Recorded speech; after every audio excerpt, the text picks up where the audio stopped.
Takže čau lidi, vítám vás u mý další challenge. Dnes si budeme míst nejpálivější bonbony České republiky. Jmenují se Red Hot Toxic. Červený pálivý odpad. Protože kopesme přes internet, 60 sekund jsou extrémně pálivý a pak pálí hubu. Tak jestli klidí. Tady mám.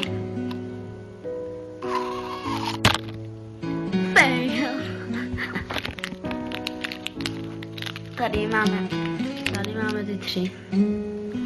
Ty vypršený. Tady jsou je. 3 bonbony. Tak si jeden vezmeme. Jaký třeba?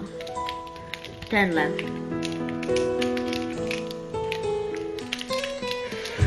Rozděláme. Ježí, to mě těším. A když tak ještě přes internet tohle najdete za 50 korun, je tam asi 10 kusů tady těch malých bonbonků. Už jsem to rozdělal.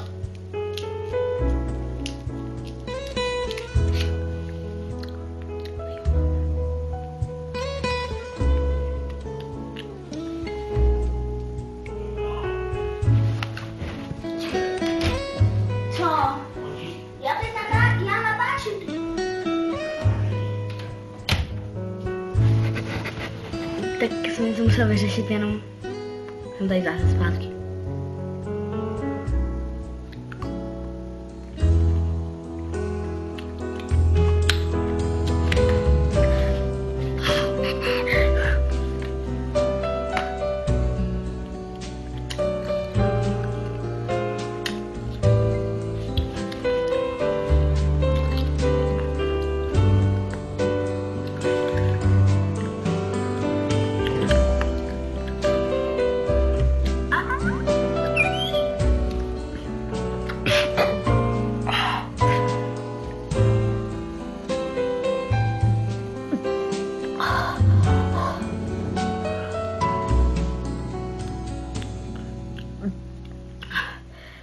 Tak to bude, už jsem sežrala. Tak to bude pro dnešní video asi všechno. Jestli se vám challenge líbila, dávajte lajky, komenty, odběry. Tím. A ještě sdílejte moje videa. Čau.